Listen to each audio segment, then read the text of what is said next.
Welcome all my dear student. कैसे हैं आप सब? कैसी चल रही है आप लोगों की पढ़ाई? ठीक है, आज हम लोग एक सेशन डिस्कस करेंगे। सेशन का जो थीम है मैं उसको आपको क्लियर कर दूं। बेसिकली ये जो टॉपिक हम डिस्कस करने जा रहे हैं मोल कंसेप्ट का, ये टॉपिक हमें नेक्स्ट चैप्टर में भी पढ़ने को मिलेगा जिसका नाम है एटॉमिक स्ट्रक्चर। कुछ बेसिक टर्म्स को हम पढ़ने जा रहे हैं, है ना। तो ये जो बेसिक टर्म्स हम डिस्कस करने जा रहे हैं, इन टर्म्स के हम कैसे सही तरीके से समझ सकते हैं, उसमें बहुत सारी चीज़ें हमें उस चैप्टर से भी यहाँ पे रिलेट करना पड़ेगा। आप मैं छोटी क्लासेस जानूँ तो इलेक्ट्रॉन, प्रोटॉन, न्यूट्रॉन्स की इन्फॉर्मेशन आपको छोटी क्लास से मिलने लगता है। क्लास 9, 10th में भी आप थोड़े बहुत चीज़ें इसको जानते हो। मैं मास नंबर की बात करूँ तो आप वहाँ से जानते हो। आज की जो टर्म्स हैं उनको हमें डिस्कस करना है ना। जैसा कि मैंने एटम्स की इन्फॉर्मेशन आपको पीछे की क्लासेस में दे दिया है, मॉलिक्यूल्स की इन्फॉर्मेशन आपको पीछे की क्लास में दे दिया है, मैंने आपको एवोगैड्रोस नंबर के बारे में आपको बता दिया है। किसी गैस के लिए मोल्स कैलकुलेट करने की बात करें तो वो भी मैंने आपको बता दिया है। इवन हम लोग एक लेक्चर ऐसा भी पढ़ा है जिसमें हम फंडामेंटल पार्टिकल को मूल कंसेप्ट से हमने रिलेट कर दिया। Like electron, proton and neutrons, इनको हमने क्या किया है, मूल कंसेप्ट के साथ यूज किया है। लाइक आप याद करो पीछे के लेक्चर में हमने charge, number of electron, number of proton, number of neutron निकालना हमने बताया है। मैं आप बताऊं आज का जो सेशन है उसमें हमें कुछ छोटे छोटे बेसिक टर्म्स को पढ़ना है, इनके हमें हिस्ट्री को पढ़ना है, ये कैसे डेवलप हुआ इसको हमें पढ़ना है। बात समझ में आ रही कि नहीं आ रही? आपसे मैं एक क्वेश्चन पूछता हूँ।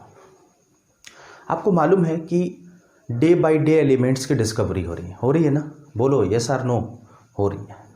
तो जो एलिमेंट नया डिस्कवर होता है तो उसका मास हम कैसे कैलकुलेट करते हैं? बोलिए। कोई तो एक सिस्टम होगा जिससे हम मास को कैलकुलेट करते हैं। तो एग्जैक्टली है क्या? आज का जो साइंस है बहुत ही एडवांस है, हमारे पास सारी इन्फॉर्मेशन है, हम कैसे मास को कैलकुलेट कर सकते हैं। या मैं कहूँ कि बहुत ही एक्सट्रीमली स्मॉल पार्टिकल का मास अगर कैलकुलेट करना हो तो आज हम उसके मास को कैलकुलेट कर सकते हैं। लेकिन एक टाइम हमारे पास ऐसा भी था, एक दौर ऐसा भी था जब हमारे पास इन छोटे पार्टिकल्स को, इनके मास को कैलकुलेट करने का कोई जेन्युइन तरीका नहीं था। तो उस समय हमने कुछ एजम्पशंस यूज किए जिनको हम आज भी स्टैंडर्ड फॉर्म में यूज करते हैं। लाइक कार्बन स्टैंडर्ड वैल्यू आपने सुना होगा। C12 आइसोटोप्स की मैंने बात करी थी। मैंने कहा था ये टर्म हम आगे चल के फिर से पढ़ेंगे। आप रिमेंबर करो, मैंने पीछे की क्लासेस में आपको बताया था कि इन टर्म्स को हम लोग आगे चल के फिर से डिस्कस करेंगे। तो वो टाइम आ गया है जब हम इसको डिस्कस करें। क्या डिस्कस करना है मैं आपको बताऊं। बेसिक टर्म में बेसिकली हम आपको एटॉमिक मास क्या होता है ये मैं आपको बताऊं, या एटॉमिक वेट क्या होता है मैं बता दूं। केमिस्ट्री में एटॉमिक मास और वेट का मतलब एक होता है, फिजिक्स में इसका मतलब बदल जाता है। वो चीज़ आप फिजिक्स में सीखोगे। बात सुन में आ रही कि नहीं आ रही? तो आज का हम टॉपिक स्टार्ट करते हैं। टॉपिक स्टार्ट करने में मैं आपको पहला चीज़ बताऊं। मैं अगर आपसे पूछूं कि बेटा जी ये बताओ कि एटॉमिक मास क्या होता है। मैं अगर आपसे पूछूं कि आप बताइए एटॉमिक मास क्या होता है, तो आप कहोगे सर एटॉमिक मास, आप खुद भी सोचो, बताओ क्या होगा एटॉमिक मास। आप अपने मन से कुछ आंसर सोचो भाई। हम आप एक दूसरे के साथ कम्युनिकेट तो नहीं कर सकते क्योंकि आप ये वीडियो जब देखोगे तब मैं आपके साथ लाइव नहीं हूँगा। बात सुन में आ रही कि नहीं आ रही? तो आप अपने दिमाग में सोचिए कि एटॉमिक मास क्या होता है। आपने जो भी सोच लिया होगा, अब मैं जो बताने जा रहा हूँ उससे मैच करो। बेसिकली एटॉमिक मास के लिए हम कह सकते हैं मास ऑफ वन एटम। किसी एक एटम के मास को हम एटॉमिक मास कहते हैं। या मैं आपसे कहूँ तो हम इसको कह सकते हैं कि मास ऑफ क्या बेटा, electron plus neutron plus proton. भाई एटम के अंदर इलेक्ट्रॉन, प्रोटॉन, न्यूट्रॉन होते हैं। तो एक तरीका है कि हम इलेक्ट्रॉन, प्रोटॉन, न्यूट्रॉन के मास को अलग अलग कैलकुलेट कर लें। बात सुन में आ रही कि नहीं आ रही? और इनको सम कर दें तो वही क्या होगा, एटॉमिक मास होगा। क्यों? क्योंकि एक एटम में इलेक्ट्रॉनों, प्रोटॉनों, न्यूट्रॉनों की कुछ संख्या होती है ना। तो इलेक्ट्रॉन का मास, न्यूट्रॉन का मास और प्रोटॉन के मास को हम सम करते हैं किसी एक एटम को, तो वही क्या होगा, बोलो भाई, एटम का मास होगा। इलेक्ट्रॉन का मास हमें मालूम है 9.1 × 10⁻31 kg। प्रोटॉन का मास हमें पता है, रिमेंबर करो पीछे मैंने आपको पढ़ाया है, रटवाया है, पढ़ाया नहीं है, रटने के लिए मैंने बोला था। इसी तरीके से अगर न्यूट्रॉन के मास की बात करूँ तो ये भी हमने पढ़ा है। ये सारी चीज़ें हमें, मैंने बोला था एटॉमिक स्ट्रक्चर में जाके हमें फिर से पढ़ना होता है। तो किसी एक एटम में जितने इलेक्ट्रॉन, प्रोटॉन, न्यूट्रॉन होते हैं, इनके मास को अगर हम कैलकुलेट करते हैं तो यही होता है इनका एटॉमिक मास। समझ में आ रहा है कि नहीं आ रहा है? तो मास ऑफ वन एटम बेसिकली होता क्या है, जो एटम के अंदर इलेक्ट्रॉन, प्रोटॉन, न्यूट्रॉन होते हैं उनके सम के बराबर होता है। एग्जैक्टली है क्या कि जो इलेक्ट्रॉन का मास है वो compare to proton and neutron क्या है? बोलो बेटा, नेग्लिजिबल है। क्या है बेटा? नेग्लिजिबल है।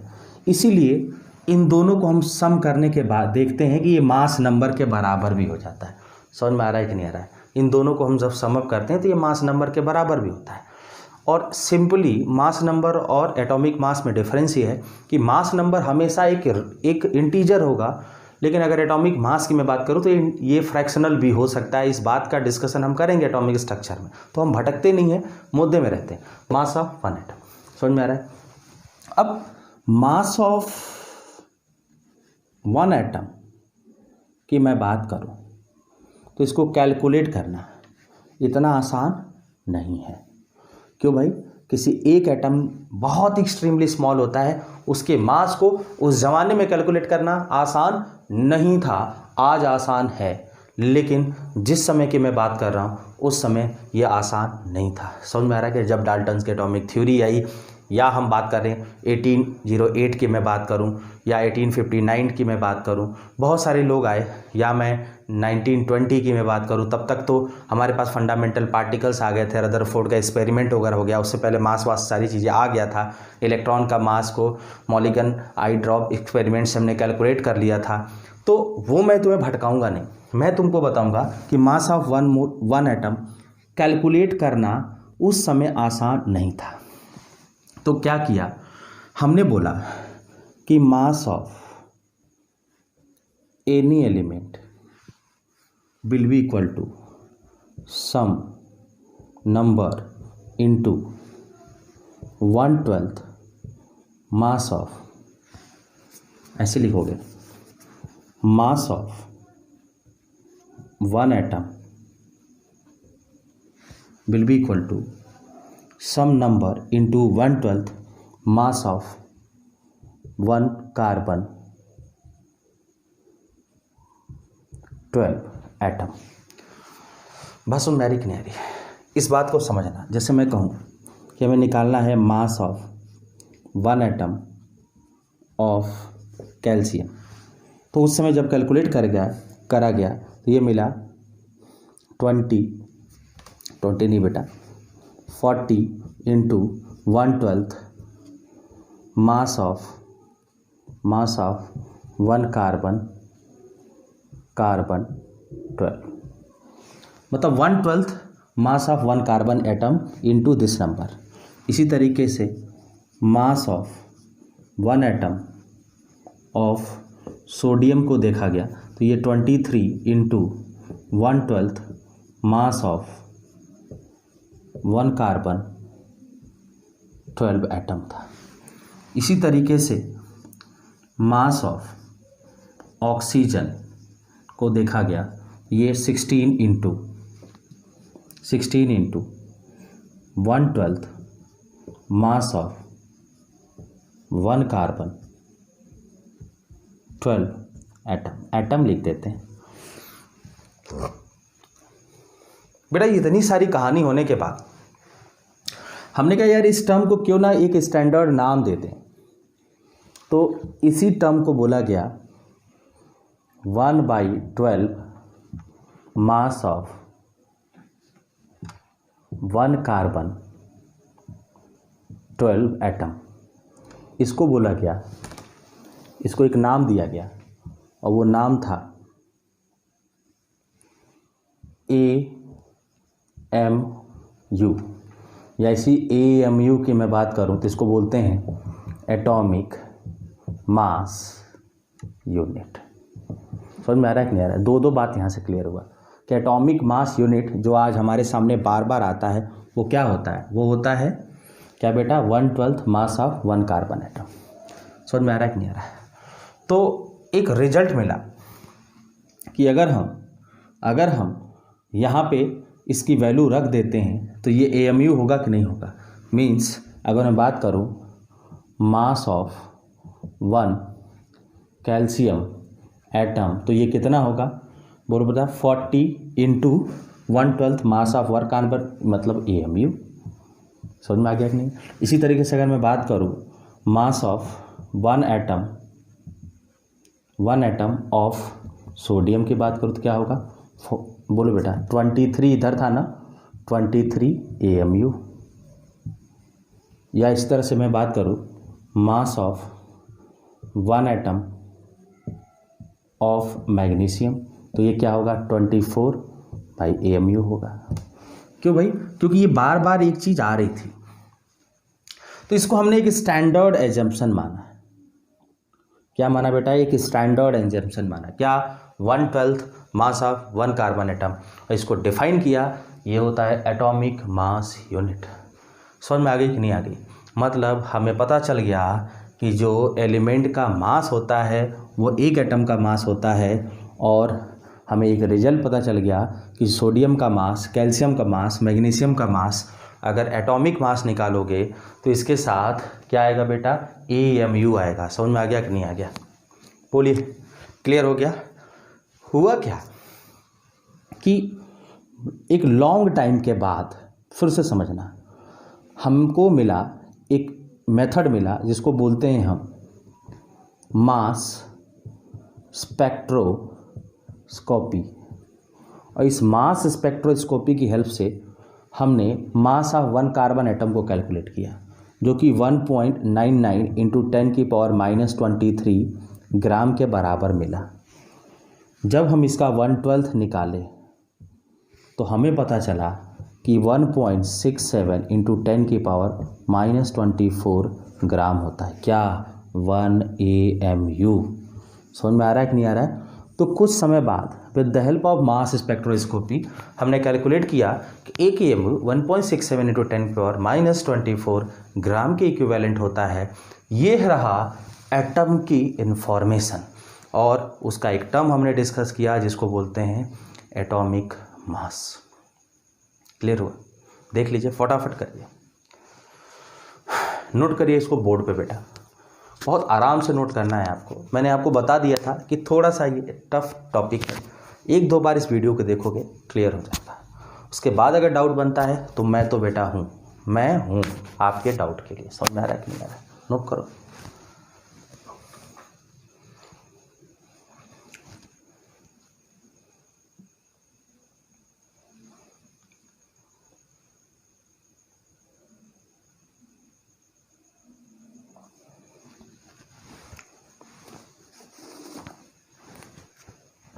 बोलिए, बढ़े आगे, नोट करिए फटाफट। हमने कहा एटॉमिक मास ऑफ 1 एटम, या इलेक्ट्रॉनों को ऐड कर दो। उस टाइम पे एक एटम के मास कैलकुलेट करने का कोई तरीका नहीं था, ये फंडा यूज़ किया। समझ में आ रहा है, जिसमें इस टर्म को हमने AMU कह दिया। मतलब यहाँ के साथ एक AMU, यहाँ के साथ एक AMU, यहाँ के साथ AMU मिल जाएगा।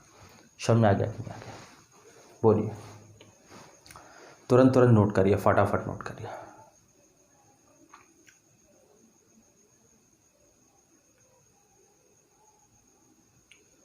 चलिए आगे बढ़े, बोलो बेटा। आपको एक बात समझ में आ गया कि किसी भी एलिमेंट का एटॉमिक मास की जो यूनिट होती है AMU होती है। एक AMU 1.67 इंटू 10⁻⁻24 के ग्राम के बराबर होता है। आगे बढ़ते हैं, परेशान नहीं होना है, परेशान करना है दूसरे को, ठीक है ना, हमें नहीं परेशान होना है। समझ में आ गया। परेशान से सेंस क्या है कि किसी को हम, भाई सब्जेक्ट में हम नहीं परेशान हो, सब्जेक्ट को हम परेशान करें। आगे बढ़ते हैं। अब हमें पता चल गया कि कुछ एग्जांपल्स और मैं देता हूँ। जैसे मैं कहूँ कि एटॉमिक मास ऑफ एल्यूमिनियम क्या होगा, तो ये लिखोगे 27 AMU। समझ में आ रहा है कि नहीं आ रहा है, क्लियर हो गया। अब हम बढ़ते हैं आगे, नया टर्म आया रिलेटिव एटॉमिक मास। क्या है बेटा? रिलेटिव एटॉमिक मास। इसको बोला गया रैम। रैम कंप्यूटर का रैम नहीं, ये मैंने आर का मतलब रिलेटिव, ए का मतलब एटॉमिक, मास का मतलब M. Basically relative atomic mass निकालने की बात है। तो रिलेटिव एटॉमिक मास है क्या? दो मास का रेशियो। समझ में आ रहा है कि नहीं आ रहा? रिलेटिव एटॉमिक मास है क्या? रिलेटिव एटॉमिक मास है क्या? बेसिकली दो मासेस का रेशियो। भाई मेरे रिस्पेक्ट में आपका मास क्या है, आपके रिस्पेक्ट में मेरा मास क्या है? बात समझ में आ रही कि नहीं आ रही? तो दो मासेस का रेशियो, तो दो मासेस का रेशियो हम देखते हैं। मतलब मैं आपसे कहूँ कि रिलेटिव एटॉमिक मास की बात करें तो ये होता है मास of one atom, mass of one atom of element of an element divided by 1/12 mass of one carbon 12 atom. समझ में आ रहा है कि नहीं आ रहा है? मीन्स हम लोग कह सकते हैं कि mass of one atom of element will be equal to क्या बेटा? 1/12 mass of one carbon atom, कौन सा? Carbon 12 into RAM। मीन्स हम लिख सकते हैं कि mass of one atom will be equal to, इसको क्या लिख सकते हो? इसको क्या लिख सकते हो बताओ ना? इसको लिख सकते हो क्या? हम इसको लिख सकते हैं AMU, और इसको क्या लिख सकते हैं बेटा? रैम। मतलब AMU इंटू RAM होगा कि नहीं होगा? क्लियर हो गया? यही तो होगा, बोलो। या U इंटू RAM कर सकते हैं। अब मैं आपको कुछ चीज़ें और क्लियर करूँगा, कुछ चीज़ें मैं आपको और क्लियर करूँगा, टाइम मैं थोड़ा सा आपका और लूँगा। अगर इसको आपने समझ लिया तो बाकी तो चीज़ें समझ आएगी। क्या हमें देखना है? वेट करोगे, हमें देखना है। बेसिकली मैं आपको बताऊं, मैं यहाँ पे लिख देता हूँ। यहाँ पे हमने लिखा था, फिर से मैं लिख देता हूँ। यहाँ पे लिखा था मैंने AMU लिखा था, ये देखिए, AMU नहीं, सॉरी, यहाँ पे हमने लिखा था रैम। अगर मैं पूछूं कि रिलेटिव एटॉमिक मास ऑफ क्या बेटा? फॉस्फोरस, ये क्या होगा? मास of one atom of phosphorus divided by 1/12 divided by 1/12 mass of क्या बेटा? वन कार्बन एटम, यही होगा। अब मैं अगर RAM फॉस्फोरस की बात करूं तो मास of one atom of phosphorus, atomic mass, और एटॉमिक मास फॉस्फोरस कितना होता है? 31 AMU डिवाइडेड बाई, अगर हम बात करें यहाँ से तो इस पूरे टर्म को हम क्या लिख सकते हैं? AMU। मतलब AMU से AMU क्या हुआ? कैंसिल। और रिलेटिव एटॉमिक, अगर मैं मास की बात करूं किसका? फॉस्फोरस का, तो ये कितना होगा? 31। तो आपने देखा ना, दो एलिमेंट के मास का रेशियो, भाई मास का यूनिट सेम होता है, यूनिट लेस हो जाएगा, यूनिट लेस हो गया। समझ में आ रहा है कि नहीं आ रहा है? एक और एग्जाम्पल लेते हैं भाई। अगर मैं कहूँ कि आपको बताना है रैम मैं लिख देता हूँ भाई, ऑफ क्या बेटा? ऑक्सीजन मैं बात करूँ रैम ऑफ ऑक्सीजन, तो रैम ऑफ ऑक्सीजन कैसे निकालोगे? लिखोगे mass of one atom of oxygen divided by 1/12 mass of क्या बेटा, 1 कार्बन एटम। ठीक है, मास ऑफ 1 ऑक्सीजन एटम कितना, 16 AMU डिवाइडेड बाई 1/12। इसको पूरा हम क्या लिखते हैं, AMU, ये कैंसिल, मतलब RAM ऑफ ऑक्सीजन कितना होगा, 16। तो इतना लिखने पढ़ने की अब ज़रूरत नहीं है, ये जैसा आपको बताना था मुझे, मेरा जो इंटेंशन था आपको बताने का था। क्यों बताना था? क्योंकि डाउट नहीं होनी चाहिए। ये अभी तो हमें एटॉमिक मास वगैरह कैलकुलेट करने में ये कुछ नहीं यूज करते, हम सीधे क्या करते हैं, मास स्पेक्ट्रोस्कोपी लेते हैं और बोलते हैं मास को कैलकुलेट करो, हो जाता है। समझ में आ रहा है कि नहीं आ रहा है? पहले सिस्टम नहीं था, इसीलिए हमने इसको चूज किया, इसी को अडॉप्ट किया।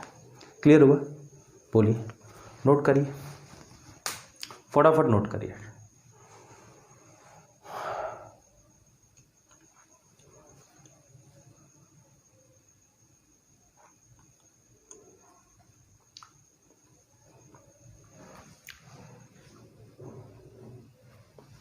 चले आगे बढ़े, बोलो बेटा, नोट कर लिया ना? चलो,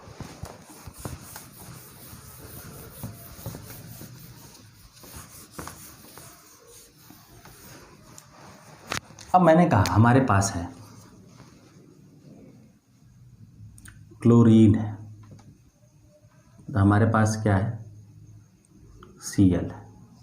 दो बात, इसका रिलेटिव एटॉमिक, अगर मैं मास की बात करूं तो 35.5 होगा, लेकिन अगर इसका मैं एटॉमिक मास की बात करूं तो ये होगा कितना बेटा, 35.5 AMU होगा। तो दोनों में आपको डिफरेंस समझ में आ गया? ये एग्जाम्पल फर्स्ट हुआ। अगर मैं एग्जाम्पल सेकंड की बात करूं तो देखोगे, अगर मैं कहूं, हम लोग बात कर लेते हैं बेटा पोटेशियम की बात कर लेते हैं। पोटेशियम का RAM कितना होगा, 39, लेकिन अगर इसका मैं एटॉमिक मास की बात करूं तो ये कितना होगा, 39 AMU। तो आपको समझ में आ गया।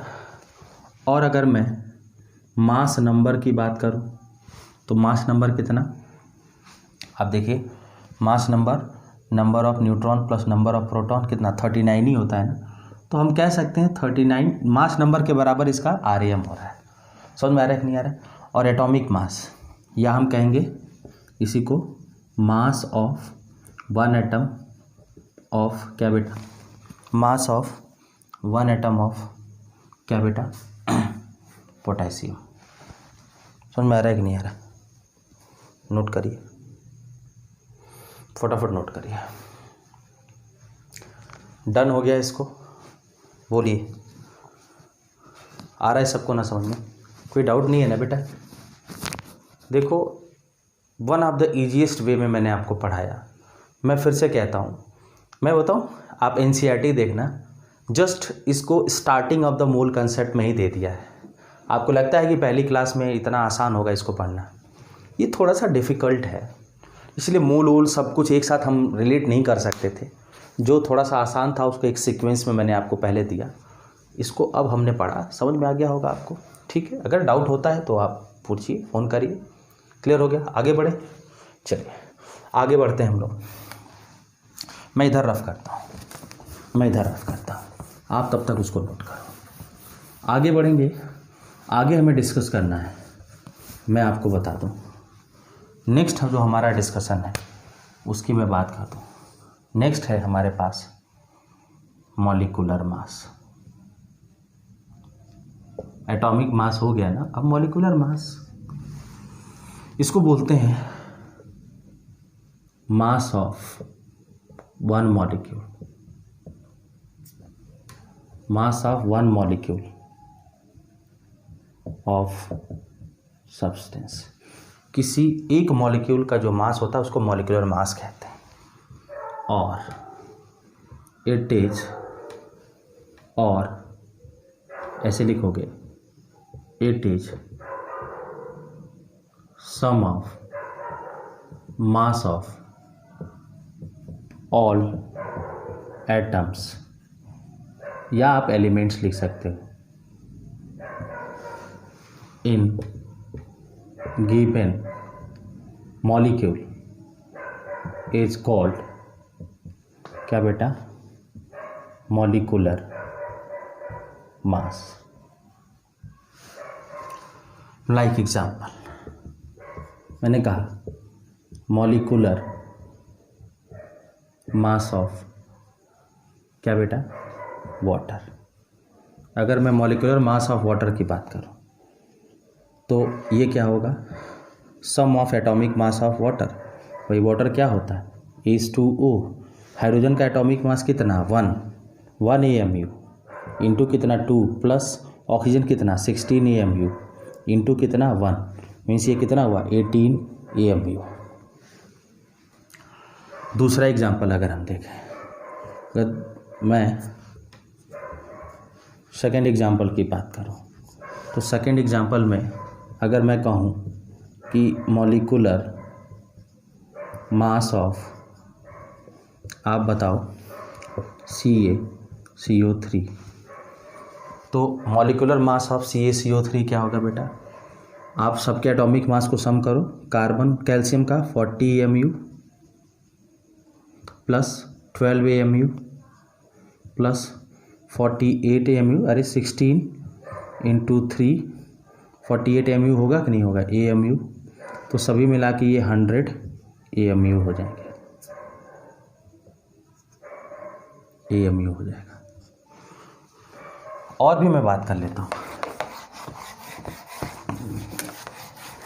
जैसे मैं बात कर लेता हूँ, मैंने कहा मॉलिक्यूलर मास ऑफ ग्लूकोज की बात करूँ, ग्लूकोज होता है C6H12O6, तो ये क्या होगा भाई 12 AMU into 6 plus 12 into 1 AMU, hydrogen का प्लस 16 इंटू 6 AMU, और ये होता है 180 AMU। इसी तरीके से मैं बात करूं कि मॉलिक्यूलर मास ऑफ शुगर बताओ भाई, तो शुगर क्या होता है, शुगर होता है C12H22O11, ठीक है, ये क्या होगा 12 into 12 AMU plus 22 AMU plus 16 into 11 AMU, और ये होता है 342 AMU। मैंने इतने सारे एग्जाम्पल्स आपके सामने लिख दिए मॉलिक्यूलर मास का। एक मॉलिक्यूल या इसका एक मोल या इसका एक मॉलिक्यूल का मास इतना होगा, इसके एक मॉलिक्यूल का मास, सॉरी एक मोल नहीं, गलत स्टेटमेंट, एक मॉलिक्यूल का मास इतना होगा। और इस एक मॉलिक्यूल में कार्बन के 6 एटम, हाइड्रोजन के 12 एटम और ऑक्सीजन के 6 एटम है। अब एक थोड़ी सी प्रॉब्लम आई कि हम for atomic mass and molecular mass दोनों के लिए यूनिट जो हम ले रहे हैं AMU ले रहे हैं, तो बाद में एक और यूनिट आई जिसको बोला गया यूनिफाइड, मतलब यूनिफाइड किसी के लिए भी वैलिड था, जिसको हमने और करके U बार से भी रिप्रेजेंट किया। तो आप देखोगे कि इनके AMU की जगह पे हम कई जगह यूनिफाइड भी देखते हैं, तो कंफ्यूज नहीं होना है। क्लियर हो गया कि नहीं हो गया? बहुत सारे लोगों के दिमाग में डाउट चल रहा होगा कि सर ऐसा भी होता है। इसको नोट करोगे ना, नोट करो, फटाफट नोट करो, समझ में आ रहा है कि नहीं? फटाफट नोट करो।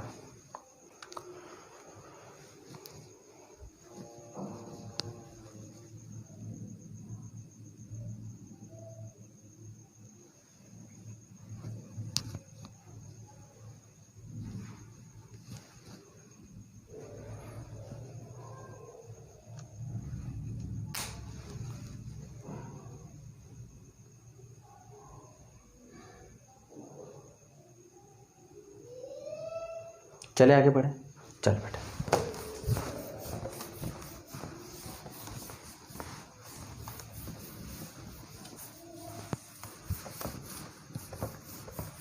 अब बात करते हैं हम लोग क्या,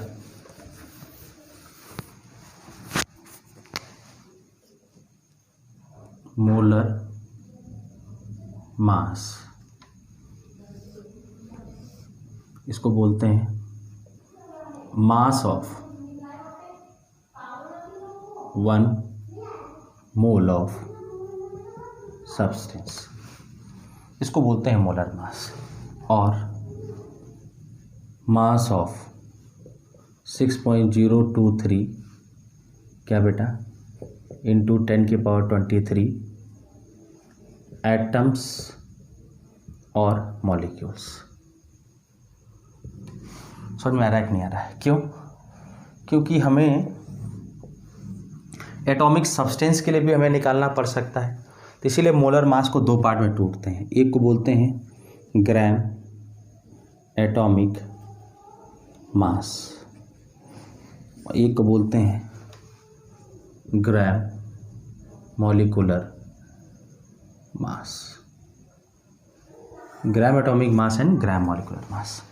थोड़ा सा मैं आपको क्लियर कर दूं, यहाँ जो मैंने शब्द लिखा था ना, यही डिफरेंस यहाँ पे क्रिएट कर देता है। एक ग्राम एटॉमिक मास, एक ग्राम मॉलिक्यूलर मास। समझ में आ रहा है कि मोलर मास 2 पार्ट में टूट गया, gram atomic and gram molecular. इसको बोलते हैं हम क्या, सिंपली समझ लो, हम इसको बोलते हैं atomic mass expressed in terms of gram is called gram atomic मास।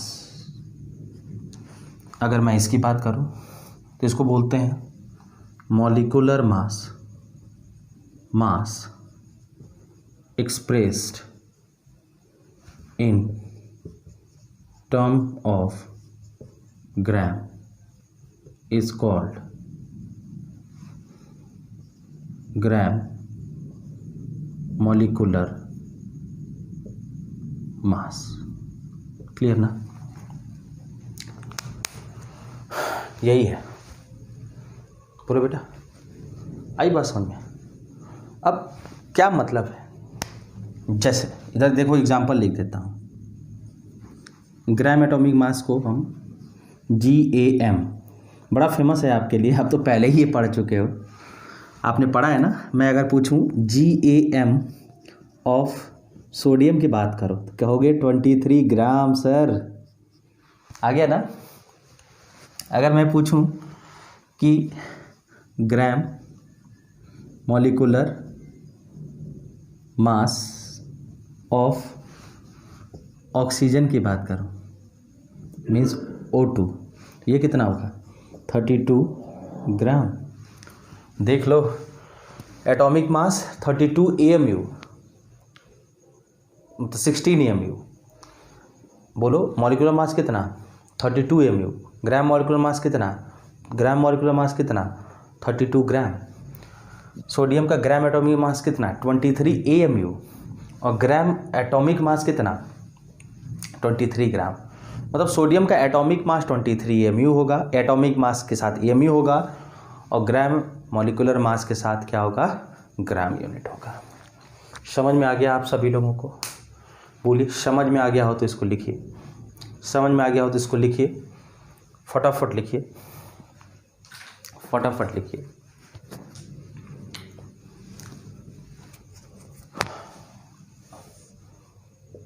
फटाफट। अच्छा लग रहा है आप लोगों को ये? चलिए कोई बात नहीं, अच्छी बात है।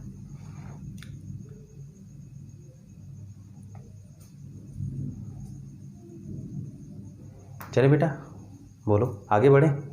चलो आगे बढ़ते हैं। क्या अब मैं पूछूं कि हमारे पास ऑक्सीजन है, तो इसका ग्राम एटॉमिक मास 16 ग्राम होगा, इसका RAM क्या होगा 16 होगा, इसका एटॉमिक मास क्या होगा बेटा 16 AMU होगा। अरे वाह भैया, ये समझ लो, बस हो गया ख़त्म कहानी। ऑक्सीजन का GAM कितना होगा, ग्राम एटॉमिक मास 16 ग्राम। रैम कितना होगा, रिलेटिव एटॉमिक मास 16। यहाँ पे बोलो एटॉमिक मास कितना होगा, 16 AMU होगा। क्लियर हो गया कि नहीं हो गया? अब इसको आपको नोट करना है, फटाफट नोट करिए। कवर हो गया टॉपिक हम लोग का, नोट करिए। चलें आगे बढ़े, ठीक है। टाइम लोगे नोट करने में तो नोट करो।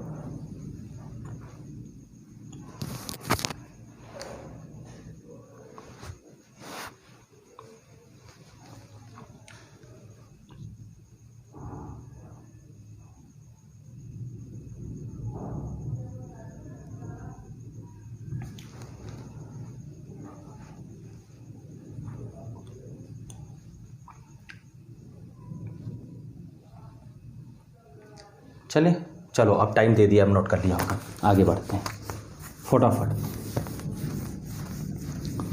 अब मैं अगर आपसे पूछूं,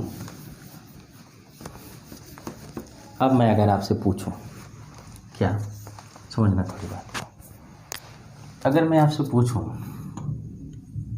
कि calculate the gram molecular mass of, क्या बेटा, CO2, पहली बात। दूसरा मैं कहूँ calculate the gram molecular mass of, क्या बेटा, बेंजीन C6H6। दो क्वेश्चन मैंने दिया, क्या करोगे?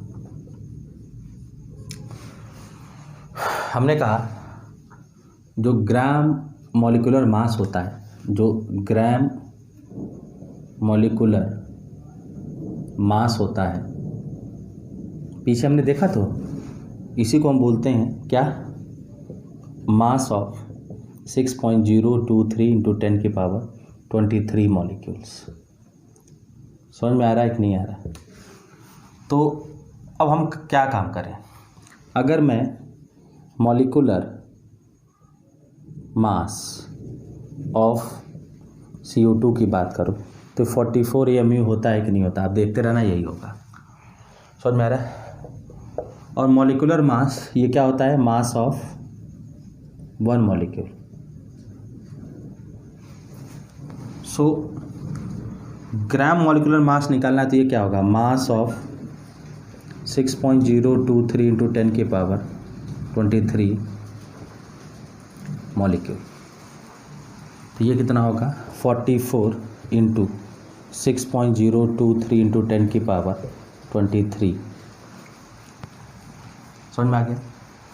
बोलो समझ में आ रहा है कि नहीं आ रहा है? इंटू AMU भी तो होगा।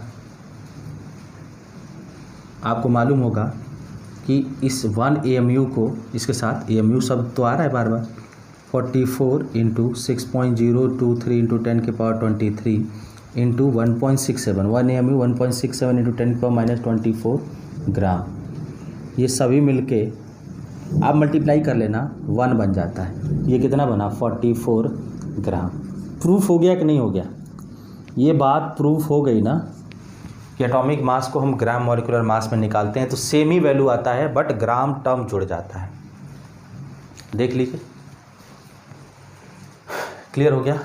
अब इसका एटॉमिक मास कितना होगा, इसका एटॉमिक मास कितना होता है, 78, सॉरी, इसका मॉलिक्यूलर मास कितना होता है, मैं यहाँ लिख रहा हूँ, आप इधर नोट करो, तब तक मैं इधर लिख रहा हूँ। अगर मैं इसके उसकी बात करूँ, अगर मैं मॉलिक्यूलर मास की बात करूँ, मॉलिक्यूलर मास ऑफ C6H6 की बात करूँ, ये होता है 78 AMU। लेकिन अगर इसके GAM की मैं बात करूँ तो ये होगा 78 × 6.023 × 10⁻23 इंटू 1.67 × 10⁻24 ग्राम। ये फिर से क्या बन गया, 1 बन गया, और ये होगा 78 ग्राम। इसका मैंने प्रूफ फिर से दे दिया। तो ये बात आपको आई थिंक आपको समझ में आ गई होगी ये बात, ठीक है ना। नोट करिए फटाफट कॉपी में।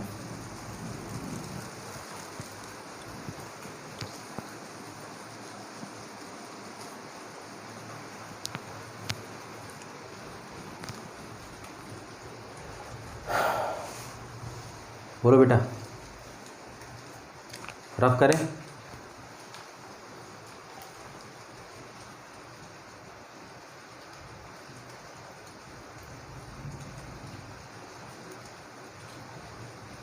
चलो आगे बढ़ो।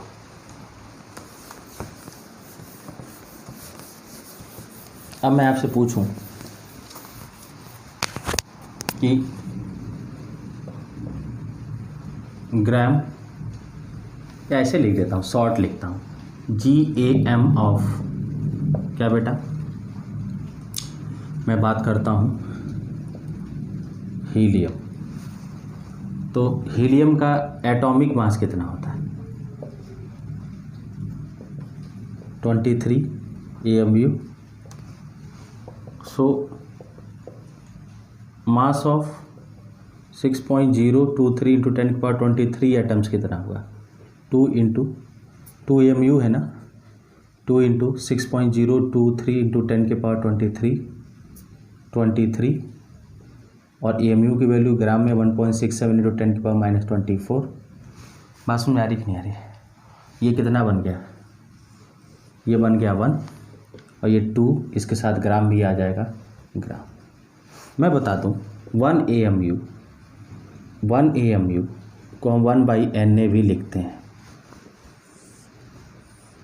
इसीलिए Na से Na बार बार हम कैंसिल कर रहे हैं। समझ में आ गया?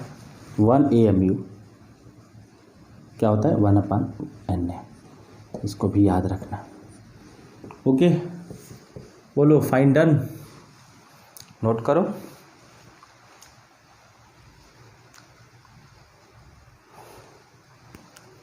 नोट कर लो बेटा।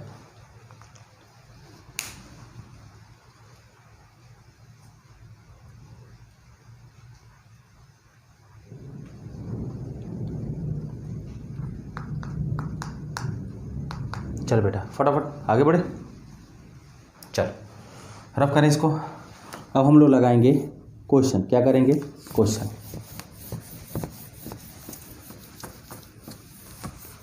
अब हम लोग पढ़ना है क्या बेटा?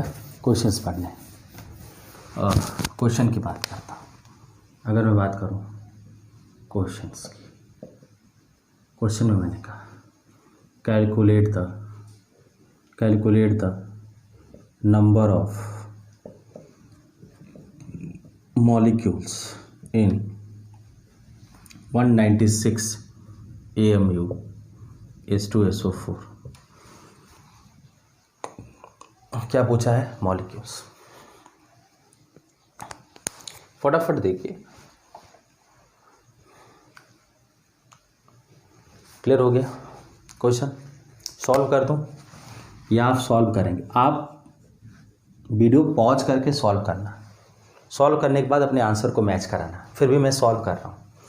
अगर हम यहाँ से देखें तो गिवन मास कितना है? 196 AMU और करके 196 इंटू 1.67 इंटू 10⁻24 ग्राम। मोल कितना होगा? मोल क्या होता है? गिवन मास किस में? ग्राम में, divided by GAM gram molecular mass.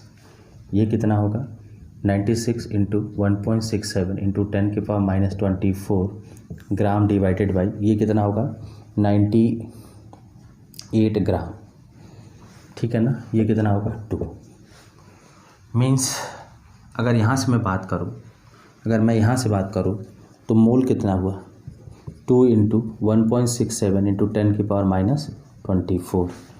या हम इस पूरे क्वांटिटी को 2/Na भी तो लिख सकते हैं बेटा, पीछे के इन्फॉर्मेशन से। ये पूरी वैल्यू 1/Na के बराबर हो रही थी ना, तो ये 2/Na हो गया कि नहीं हो गया? सो नंबर ऑफ मॉलिक्यूल्स कितने होंगे?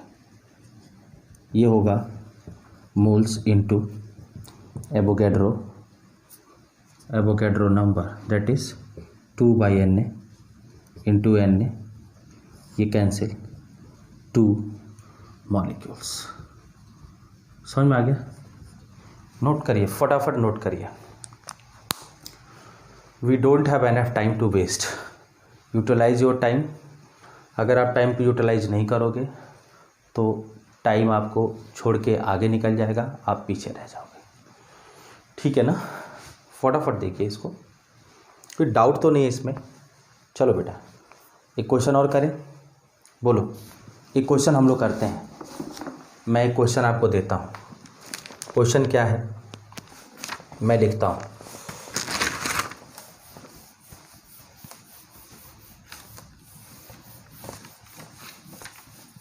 क्वेश्चन को हम लोग लिखते हैं, 2 क्वेश्चन और हम लोग कर देते हैं। क्वेश्चन है हमारे पास, if mass of one atom is, if mass of one atom is 3.32 into 10 की power -23 gram, then calculate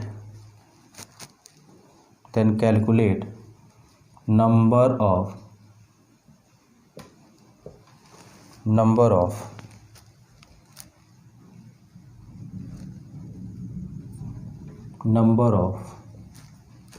nucleons, then calculate the number of nucleons, that is neutron and proton present in 2 atom of element। ठीक है, 2 atom of element, ये हमारा question है।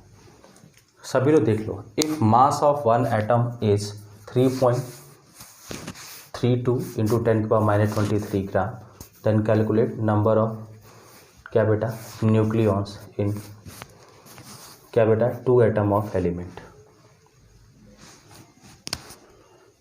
ठीक है ना? क्या करें हम लोग, अगर मैं इसको सॉल्व करूं तो 1 एटम का मास दिया है ना, तो 1 मोल का निकालने वही इसका मोलर मास होगा। अगर जो मोलर मास आ गया तो वो तो 1 एटम का आएगा, तो 2 एटम के लिए मल्टीप्लाई कर देंगे। देखो ना भाई, इसका मोलर मास कितना होगा मुझे बताओ, बोलो। हम ऐसा लिख सकते हैं, मास ऑफ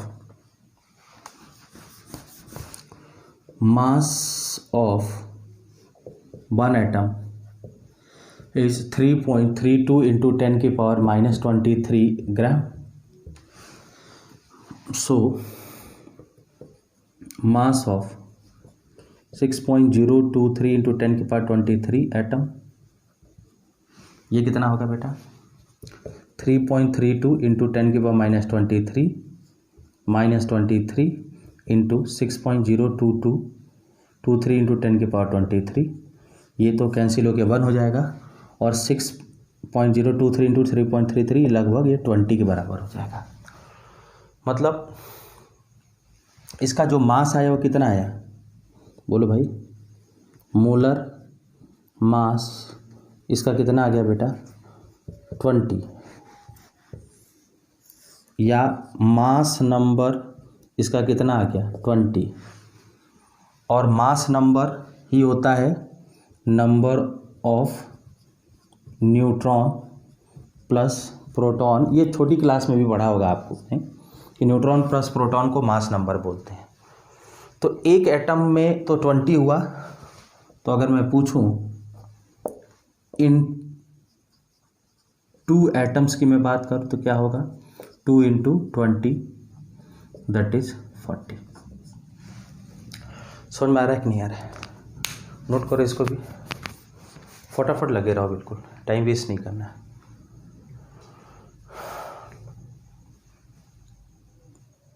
ठीक है,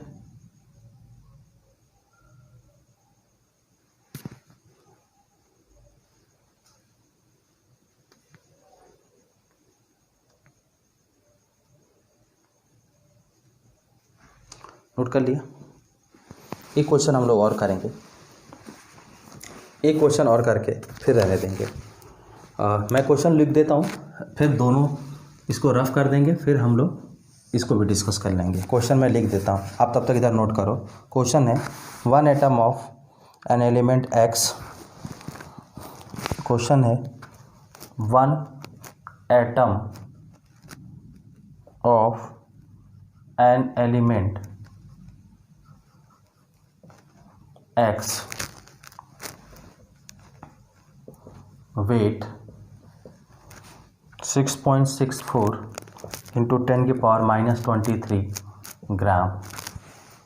कैलकुलेट द, पूछ रहा है कैलकुलेट द नंबर ऑफ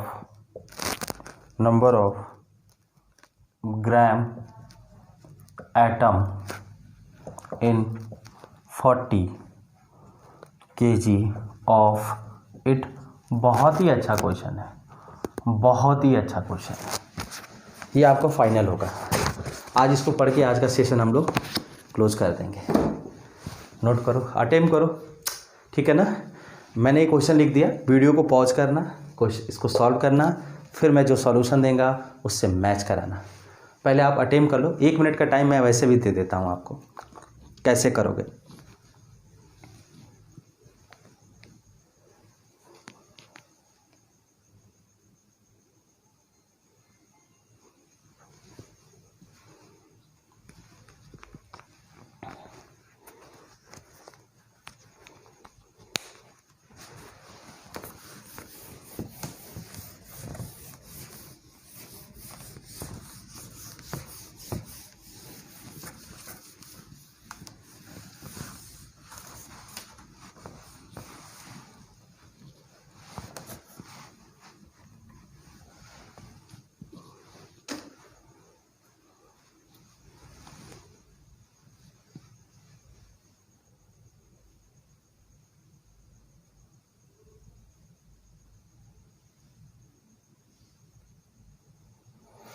चलिए देखो, मास देखो 1 atom of an element weight, तो ऐसे लिख सकते हैं मास ऑफ 1 एटम कितना 6.64 इंटू 10 की पावर -23। तो इसका मैं बात करूं मोलर मास क्या होगा, क्लियर, या ग्राम एटॉमिक मास क्या होगा। तो ये होगा 6.64 इंटू 10 की पावर -23 इंटू 6.023 इंटू 10 की पावर 23। समझ में आ रहा है कि नहीं आ रहा है, देख लो, समझ में आ गया। ये कैंसिल, और ये कितना होगा, बोलो बेटा, ये कितना होगा 40 ग्राम हो जाएगा कि नहीं होगा, बोलो बेटा कितना हो जाएगा 40 ग्राम, बोलो। तो ये क्या हुआ, ग्राम एटॉमिक मास हुआ ना, बोलो, मतलब GAM ऑफ एक्स कितना हुआ 40 ग्राम। तो आपसे पूछ रहा है calculate the number of gram atom. Gram atom number of mole को ही कहते हैं। अब भैया ये आपको याद होना चाहिए, मैं इसको अब नहीं बता सकता। Gram atom number of moles, gram atomic mass, Na atom या mass of 6.023 into 10⁻23 atom, these are all the similar words. तो ग्राम एटम का मतलब मोल होता है, सिंपली मोल निकाल दें। मोल क्या होगा, given mass divided by gram atomic mass. Given mass gram में होना चाहिए, 40 इंटू 10 की पावर 3 डिवाइडेड बाई क्या बेटा 40, ये कैंसिल, ये कितना 10 की पावर 3 मोल्स। फटाफट, या इतना ग्राम एटम, डाउट नहीं होना चाहिए। नोट करिए फटाफट इस क्वेश्चन को, फटाफट नोट करिए। And in the last, thank you to all of you for keep watching this video.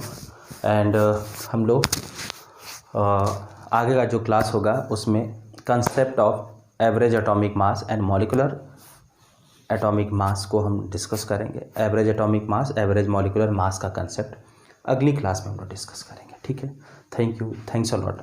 ठीक है।